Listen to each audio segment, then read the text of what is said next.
नमस्कार, मी निखिल प्रभाकर रावकर आपल्या चॅनलच्या नवीन व्हिडिओमध्ये तुम्हाला सर्वांचं स्वागत करतो.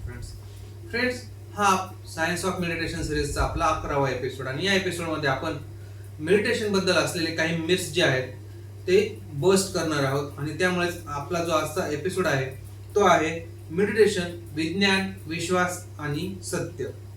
Meditation, what is true, what is exaggerated and what is just believe. मित्रांनो, तुम्ही सर्वांनीच मेडिटेशन बद्दल बरेचसे क्लेम्स ऐकले असतील, जसं की फक्त 10 मिनिटं मेडिटेशन करा तुमचं लाईफ बदलेल, 21 दिवस मेडिटेशन करा तुमचं ब्रेन जे आहे ते रिवायर होईल, मेडिटेशन करा, ह्या पद्धतीचं मेडिटेशन करा तुमचे जे प्रॉब्लेम्स आहेत ते सर्व प्रॉब्लेम्स हील होतील, मेडिटेशन केल्याने थर्ड आय ऍक्टिव्हेट होतं, फक्त इच्छा करा आणि युनिव्हर्स तुम्हाला जे पाहिजे ते देईल. हे सगळं ऐकायला खूप पॉवरफुल वाटतं मित्रांनो, खूप एक्साइटिंगही वाटतं. पण आता आपण एक स्वतःला प्रश्न विचारूया, काय यातलं खरं किती? कारण मेडिटेशन बद्दल आज आपण दोन गोष्टी खूप इम्पॉर्टंट ज्या आहेत त्या पाहणार आहोत. पहिली म्हणजे एक्सपिरियन्स आणि दुसरं म्हणजे एक्झॅगरेशन. काही गोष्टींचा आधार आहे मित्रांनो आणि काही गोष्टींचा अनुभव. आणि काही गोष्टी ज्या आहेत त्या खूप वेळा आपल्याला असं आहे की त्या गोष्टी ज्या आहेत त्या खूपदा आपल्या कानावर पडलेल्या आहेत, खूपदा सांगितल्या गेलेल्या आहेत, म्हणून आपल्याला त्या गोष्टी सत्य वाटायला लागतात. म्हणून आज आपण मेडिटेशनला ब्लाइंडली नाकारणार नाही आहोत, न आपण मेडिटेशनला ब्लाइंडली ऍक्सेप्ट करणार आहोत. आज आपण करणार आहोत मेडिटेशन बद्दल रियालिटी चेक. तर चला मित्रांनो, मेडिटेशन बद्दल जे पहिलं मिथ आहे ते आता आपण पाहूयात. मिथ नंबर 1, मेडिटेशन म्हणजे माइंड ब्लँक करणं. तुम्ही मेडिटेशन करायला बसता मित्रांनो, डोळे बंद करता आणि विचार सुरू होतात. हे सामान आणायचं राहिलं, उद्या लवकर जायचं आहे, घरात दूध संपत आलेलं आहे, आणि मग तुम्हाला असं वाटतं की अरे माझं तर मेडिटेशन झालंच नाही, माझ्या डोक्यात तर खूप सारे विचार येत होते. पण थांबा मित्रांनो, खरंच थॉट्स येणं म्हणजे मेडिटेशन फेल होणं आहे का? तर नाही. मेडिटेशन मध्ये माइंड तुमचं जे आहे ते भटकू शकतं. महत्वाचं काय आहे मित्रांनो, की तुमचं माइंड भटकलंय हे तुम्हाला समजून येणं आणि तुम्ही पुन्हा मेडिटेशनच्या ट्रॅकवर परत येणं. आता मेडिटेशन म्हणजे थॉट्स थांबवणं नाहीये मित्रांनो, तर थॉट्स आले हे समजून घेणं किंवा थॉट्स आले हे जाणणं आहे. तर चला मित्रांनो, आता आपण पाहूयात मिथ नंबर 2, जे म्हणजे की मेडिटेशन केले की स्ट्रेस संपतो. हा जो दावा आहे ना मित्रांनो, की मेडिटेशन केलं की स्ट्रेस संपतो, हा खूपच अट्रॅक्टिव्ह आहे. दररोज मेडिटेशन करा आणि स्ट्रेस तुमचा जो आहे तो गायब होऊन जाईल. पण खरंच असं होतं का? समजा तुमच्यावर कामाचा खूप प्रेशर आहे, पैशांची चिंता आहे, रिलेशनशिप मध्ये तुमचा काहीतरी प्रॉब्लेम आलेला आहे आणि तुम्ही 15 मिनिटं रोज मेडिटेशन करता. तुम्ही मेडिटेशन मधून उठलात, पण जे प्रॉब्लेम तुमच्या लाईफ मध्ये आहेत ते तर अजूनही तिथेच आहेत ना मित्रांनो. मेडिटेशन केल्याने तुमचं कामाचं प्रेशर कमी होणार नाही, ना मेडिटेशन केल्यामुळे तुमची पैशांची जी प्रॉब्लेम आहे ती सॉल्व्ह होणार नाही, ना मेडिटेशन केल्यामुळे तुमच्या रिलेशनशिप मध्ये जी प्रॉब्लेम आलेली आहे तीही सॉल्व्ह होणार नाही. पण काय आहे मित्रांनो, मेडिटेशन जे आहे तुमच्या लाईफ मध्ये असलेले हे जे प्रॉब्लेम्स आहेत ते प्रॉब्लेम्स इरेज करत नाही मित्रांनो. मेडिटेशन केल्यामुळे तुमच्या लाईफ मध्ये जे काही प्रॉब्लेम्स आहेत ते प्रॉब्लेम्स फेस कसे करायचे याबद्दल तुम्हाला जागरूकता यायला सुरुवात होते आणि तुम्हाला हळूहळू हे समजू लागतं की माझ्या लाईफ मध्ये जर हा प्रॉब्लेम असेल तर मेडिटेशनमुळे तुम्हाला ही गोष्ट समजायला मदत होते की ह्या प्रॉब्लेमवर मी कशा पद्धतीने वर्क केलं तर माझा हा प्रॉब्लेम सॉल्व्ह होईल. आणि मित्रांनो, मेडिटेशनमुळे तुमचा जो प्रॉब्लेम तुमच्या समोर आहे, तुमचा माइंड जो आहे तो अधिक बॅलन्स्ड पद्धतीने काम करायला लागतो, ज्यामुळे काय होतं, प्रॉब्लेम सेम असतो पण आपली जी तो प्रॉब्लेम हँडल करण्याची पद्धत आहे ती पद्धत बदलते मित्रांनो. आणि ही गोष्ट समजून घ्या मित्रांनो की meditation can support your life, it can not replace your life. म्हणजे काय, मेडिटेशन तुमच्या आयुष्याला सपोर्ट करू शकतं, पण मेडिटेशन पूर्ण तुम्ही असं म्हणसाल की माझं जे आयुष्य आहे ते मेडिटेशन पूर्ण बदलूनच टाकेल, तर तसं शक्य नाहीये मित्रांनो. मिथ नंबर 3 मित्रांनो, 21 डेज आणि ब्रेन रिवायर. सोशल मीडियावर ही गोष्ट तुम्ही बऱ्याचदा ऐकली असेल मित्रांनो, की 21 दिवस मेडिटेशन करा आणि तुमचा जो ब्रेन आहे तो कम्प्लीट रिवायर होईल. म्हणजे काय, तुमचं जे ब्रेनचं फंक्शनिंग आहे ते पूर्णपणे रिसेट होईल आणि तुमचा ब्रेन जास्त चांगल्या पद्धतीने काम करू लागेल. साऊंड्स अमेझिंग नाही, बरोबर ना? असं वाटतं ना की अरे ब्रेन रिवायर म्हणजे काय, सगळंच आपलं एकदम क्लिअर होऊन जाईल माइंड. पण लाईफ इतकी सिंपल नाहीये ना मित्रांनो. काय, आपला जो ब्रेन आहे मित्रांनो,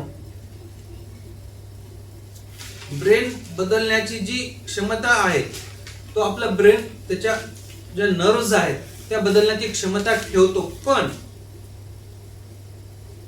हे कशावर अवलंबून असतं, आपल्या ज्या रिपीटेड हॅबिट्स आहेत, आपले जे एक्सपिरियन्सेस आहेत आणि त्याचा ह्या सर्व गोष्टींवर परिणाम होऊ शकतो. म्हणजे आपल्या ज्या रोजच्या डे टू डे सवयी आहेत त्याची आपल्या ब्रेनला सवय पडलेली असते आणि त्याच्यामुळे त्या गोष्टींवर आपला ब्रेन जास्त फास्ट काम करतो. मेडिटेशनचा जो ब्रेनवर होणारा परिणाम आहे मित्रांनो, तो रिसर्च मध्ये अभ्यासला गेला आहे. पण 21 दिवस is equal to magical brain transformation असं इक्वेशन नाहीये, हे तुम्ही समजून घ्या. म्हणून मेडिटेशनला आपण अंडर एस्टिमेट नाही करणार आहोत, पण त्याला मॅजिकही आपण बनवणार नाही आहोत. Consistency matter more than catchy promises. म्हणजे जर तुम्ही कन्सिस्टन्सी ठेवली मेडिटेशन मध्ये तुमच्या, हे म्हणजे असं नाही की 21 दिवसात तुम्ही मेडिटेशन केलं आणि तुमचं ब्रेन कम्प्लिटली रिवायर झालं. Meditation is a long process मित्रांनो. तुम्हाला जवळजवळ 6 महिने, 1 वर्ष, काही लोक, आता तुम्ही योगी लोक बघा मित्रांनो, ते जवळपास 14, 15 वर्ष तपस्या करतात, मेडिटेशन प्रॅक्टिसेस करतात. त्याच्यानंतर आपण त्यांना असं म्हणतो की त्यांच्याकडे काहीतरी पॉझिटिव्ह एनर्जी आलेली आहे किंवा काही सिद्धी आलेल्या आहेत किंवा त्यांना काहीतरी साक्षात्कार झालेला आहे. म्हणजे मेडिटेशन ही प्रोलॉंग चालणारी प्रोसेस आहे. तुम्हाला जर तुमच्यामध्ये चेंजेस घडवून आणायचे असतील तर तुम्हाला जवळपास नाही म्हणलं तरी वर्ष 6 महिने हे मेडिटेशन कन्सिस्टंटली, रेग्युलरली, रोजच्या रोज केलं पाहिजे. चला मित्रांनो, आता आपण आलेलो आहोत आपल्या मिथ नंबर 4 कडे, जे पण एकदम इंटरेस्टिंग असं मिथ आहे. ते म्हणजे काय, मेडिटेशन हिल्स एव्हरीथिंग. हे मेडिटेशन करा, तुमची अँझायटी ठीक होईल. हे मेडिटेशन करा, तुमचा जो फिजिकल प्रॉब्लेम आहे तो ठीक होईल. आणि हे मेडिटेशन केलं तर तुमचे काही जे दुसरे प्रॉब्लेम आहेत ते हील होतील. इथं आपण थोडं सावध व्हायला पाहिजे मित्रांनो. काय, मेडिटेशन जे आहे मित्रांनो, ते काही लोकांना वेल बिईंग, स्ट्रेस मॅनेजमेंट किंवा इमोशनल हेल्थ मध्ये सपोर्ट करू शकतं. पण मेडिटेशन म्हणजे युनिव्हर्सल मेडिसिन नाहीये. तुम्हाला एखादी जर सिरियस फिजिकल किंवा सायकोलॉजिकल समस्या जर असेल तर आपल्याला त्या ठिकाणी प्रोफेशनल हेल्पची गरज ही घ्यावीच लागते मित्रांनो. आणि याचं मी तुम्हाला एक खूप चांगलं उदाहरण देतो मित्रांनो. हे उदाहरण तुम्हाला असं नाही होणार की तुम्ही हे उदाहरण नाकारू शकाल. तुम्ही मित्रांनो, आता आपल्यामध्ये खूप लोक असे आहेत की जे प्रेमानंद महाराजांना खूप चांगल्या पद्धतीने फॉलो करतात आणि त्यांचं जर पाहिलं मित्रांनो तर ही इज डिव्हाइन पर्सन, एक आध्यात्मिक व्यक्ती आहेत जे की रोजच्या रोज मेडिटेशनल प्रॅक्टिसेस करतात, जप करतात, ध्यान करतात. पण प्रेमानंद महाराजांना सिव्हिअर किडनी प्रॉब्लेम्स आहेत आणि ते डे टू डे, रोजच्या रोज त्यासाठी त्यांचं डायलिसिस घ्यायला जातात. ते असं म्हणत नाहीत की मी मेडिटेशन करतो आणि माझा जो किडनीचा प्रॉब्लेम आहे तो सॉल्व्ह होईल. ते मित्रांनो, ते प्रवचन देतात, ते मेडिटेशन बद्दल तुम्हाला सांगतात, ते ध्यान करण्याबद्दल, नामजपाबद्दल तुम्हाला सांगतात. पण ते हेही म्हणतात की मी जर नुसतं नामजपच करत राहिलो असतो तर माझा किडनीचा प्रॉब्लेम हा सॉल्व्ह झाला नसता. मला त्या प्रॉब्लेमला फेस करण्याची जी शक्ती आहे ती मेडिटेशन मधून मिळालेली आहे. पण त्यासाठी मी मेडिकल ट्रीटमेंट सुद्धा घेतो. ठीक आहे मित्रांनो, हे तर आपलं झालं. आता आपण आलेलो आहोत आपल्या मिथ नंबर 5 कडे, जे आहे की मेडिटेशनने थर्ड आय ऍक्टिव्हेट होतो. हा मित्रांनो जो आहे ना, हा विषय थोडा आपण स्पिरिच्युअल आहे, हा थोडा वेगळा विषय आहे. थर्ड आय किंवा आपलं जे अजना चक्र आहे याला आपण स्पिरिच्युअल ट्रॅडिशन्स मध्ये वेगवेगळ्या पद्धतीने पाहतो. याचे जे आहेत ते वेगवेगळे अर्थ आहेत मित्रांनो. याच्यामध्ये काय की तुम्हाला इंट्युशन येणं, तुमचा जो इनर अवेअरनेस आहे तो वाढणं, तुमचा जो क्युरियसनेस आहे तो वाढणं, आणि या स्पिरिच्युअल फ्रेमवर्कचा स्वतःचा एक कॉन्टेक्स्ट आहे मित्रांनो. पण जर कोणी तुम्हाला असं म्हणत असेल मेडिटेशन केल्यानंतर तुमचं जे फिजिकल थर्ड आय आहे ते ऍक्टिव्हेट होतं आणि हे सायंटिफिकली ऍक्टिव्हेट होतं, तर तिथे प्रश्न विचारायला हवाच मित्रांनो. की कारण त्या स्पेसिफिक क्लेमला इस्टॅब्लिश्ड सायंटिफिक एव्हिडन्स नाहीये. म्हणून ह्या ज्या दोन गोष्टी आहेत त्या आपण वेगळ्या ठेवूया. स्पिरिच्युअल बिलीफ वेगळी, सायंटिफिक फॅक्ट वेगळा. दोघांना एकमेकांच्या नावावर प्रूव्ह करण्याची गरज नाहीये मित्रांनो. बिलीफला बिलीफ म्हणून ठेवा आणि सायन्सला सायन्स म्हणून ठेवा. मित्रांनो, आता आपण थर्ड आय बद्दल बोललेलो आहोत. तर थर्ड आय हे काय आहे हे जर तुम्हाला जाणून घ्यायचं असेल तर आपली जी चक्रा सिरीज आहे त्यामध्ये तुम्ही चक्रा सिरीज मध्ये जाऊन थर्ड आय म्हणजे नेमकं काय असतं आणि ते ऍक्टिव्हेट होणं म्हणजे नेमकं काय असतं याबद्दल योग्य पद्धतीने समजून घेऊ शकता. मिथ नंबर 6 मित्रांनो, meditation plus manifestation is equal to universe will give you anything. म्हणजे काय? जेव्हा तुम्ही मेडिटेशन आणि मॅनिफेस्टेशन एकत्र कराल तर तुम्हाला जे पाहिजे ते सर्व काही युनिव्हर्स तुम्हाला देईल. मित्रांनो, समजा तुम्हाला करोडपती व्हायचं आहे.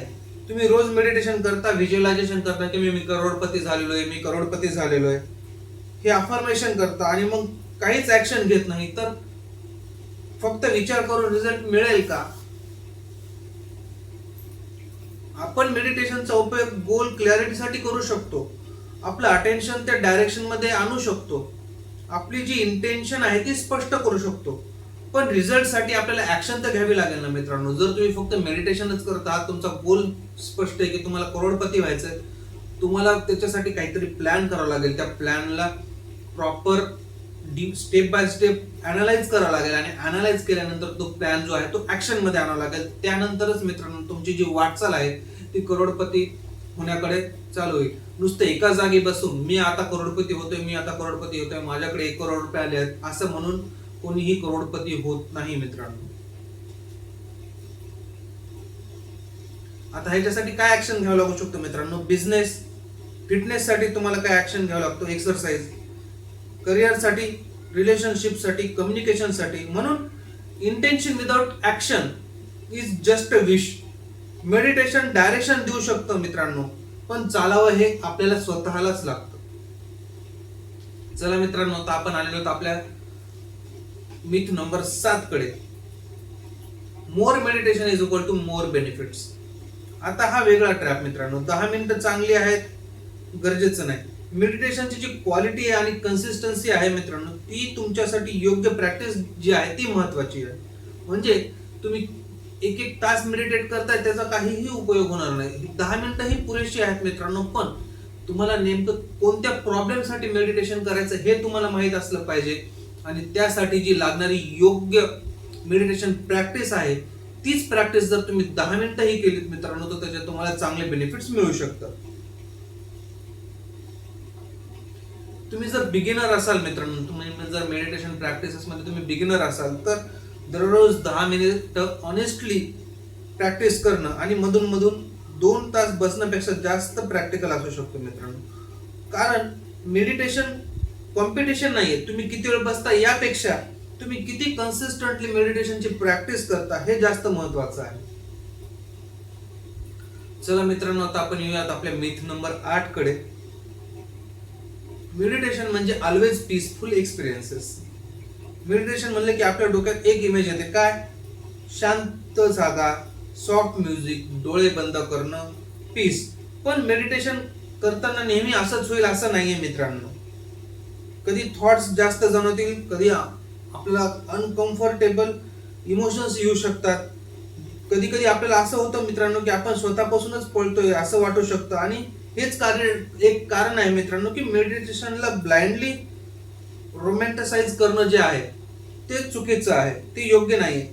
याबद्दल आता आपण खोलात जाणार नाही आहोत मित्रांनो, कारण आपला जो एपिसोड नंबर 12 आहे त्यामध्ये आपण मेडिटेशनच्या डार्क साइड बद्दल बोलणार आहोत आणि डार्क साइड बद्दल म्हणजे मेडिटेशनमुळे काय प्रॉब्लेम होऊ शकतात याबद्दल आपण चर्चा करणार आहोत. मिथ नंबर 9, मग खरं काय मानायचं? आता तुम्हाला वाटेल मित्रांनो, मेडिटेशन बद्दल विश्वास तरी कशावर ठेवायचा? माझं उत्तर सिंपल आहे मित्रांनो. काय? जेव्हा तुम्ही पुढच्या वेळेस मेडिटेशन बद्दल एखादा मोठा क्लेम ऐकाल तेव्हा लगेच त्या गोष्टीवर बिलीव्ह करू नका. तर काय करा, त्या गोष्टीला ताबडतोब रिजेक्टही करू नका. फक्त 3 प्रश्न विचारा. नेमका क्लेम काय आहे, या क्लेमचा एव्हिडन्स काय आहे आणि हे फॅक्ट आहे, पॉसिबिलिटी आहे की बिलीफ आहे. बस तुम्हाला जास्त सायंटिस्ट बनण्याची गरज नाही आहे मित्रांनो, फक्त इन्फॉर्म्ड राहायचं आहे. म्हणजे तुम्हाला मेडिटेशनला योग्य पद्धतीने समजून घ्यायचं आहे. आता आपण आलेलो आहोत मित्रांनो आपल्या फायनल रिअलायझेशन कडे. मेडिटेशन बद्दल दोन एक्स्ट्रीम गोष्टी आहेत मित्रांनो. काय, एक म्हणतो मेडिटेशन म्हणजे सगळं आणि दुसरा म्हणतो मेडिटेशन म्हणजे काहीच नाही. पण रियालिटी कदाचित यांच्यामध्ये आहे. काय, मेडिटेशन मध्ये काही गोष्टी ज्या आहेत त्या चांगल्या सायंटिफिक, ज्यांना अशा आहेत की ज्यांना काही सायंटिफिक सपोर्ट आहेत, ज्या की सायंटिफिकली प्रूव्हन झालेल्या आहेत. आणि काही गोष्टी अशा आहेत मित्रांनो की ज्याच्याबद्दल अजूनही रिसर्च चालू आहे आणि त्याबद्दल अजूनही आपल्याला खूप जास्त समजून घेण्याची गरज आहे. कारण मित्रांनो मेडिटेशन आपण पाहतो तितकं छोटं नाहीये. Meditation is a huge. आणि काही ज्या गोष्टी आहेत त्या स्पिरिच्युअल बिलीफच्या क्षेत्रात येतात मित्रांनो. म्हणून आपल्याला दोन गोष्टी टाळायच्या आहेत, ब्लाइंड बिलीफ आणि ब्लाइंड रिजेक्शन. त्याऐवजी आपण क्युरिओसिटी, इव्हिडन्स आणि एक्सपिरियन्सची जर वाट धरली तर आपल्याला योग्य पद्धतीने मेडिटेशनला समजून घेता येईल. ऍट द एंड मित्रांनो मी तुम्हाला एवढंच म्हणेन की मेडिटेशन बद्दल विश्वास ठेवणं चुकीचं नाहीये, पण प्रत्येक क्लेमला जे ट्रुथ आहे ते समजणंही योग्य नाही. आणि सायन्स प्रत्येक गोष्टीचं उत्तर आजच देईल असं पण नाहीये मित्रांनो. कधी कधी सायंटिफिक आन्सर जे आहे ते असंही असू शकतं ना की वी डोंट नो येट. आणि हे मान्य करणं सुद्धा सायन्सची ताकद आहे मित्रांनो. म्हणून पुढच्या वेळेस जेव्हा तुम्हाला कोणी काही जर असं सांगितलं की हे मेडिटेशन करा सगळं बदलेल, सगळं चेंज होईल, तेव्हा एक सेकंद थांबा आणि त्यांना विचारा, really how do we know की हे सगळं बदलेल. कारण मेडिटेशन बद्दल बिलीफ ठेवण्याच्या आधी मित्रांनो क्युरिओसिटी ठेवा. क्लेम ऐकण्या अगोदर इव्हिडन्स पहा आणि स्वतः अनुभव घेताना रियालिटी काय आहे हे विसरू नका. मेडिटेशनवर विश्वास ठेवण्याआधी मित्रांनो मेडिटेशन बद्दल योग्य माहिती आणि खरं काय आहे हे जाणून घेणं खूप गरजेचं आहे. मेडिटेशन जर ब्लाइंडली फॉलो केलं मित्रांनो तर त्यामुळे आपल्याला चुकीच्या गोष्टीही समोर येऊ शकतात. This is it for today. This is Nikhil Harkal talks, real talks, real life, real reset. जर व्हिडिओ आवडला असेल मित्रांनो तर व्हिडिओला लाईक करा, शेअर करा, चॅनलला सबस्क्राईब करा मित्रांनो. थँक्यू.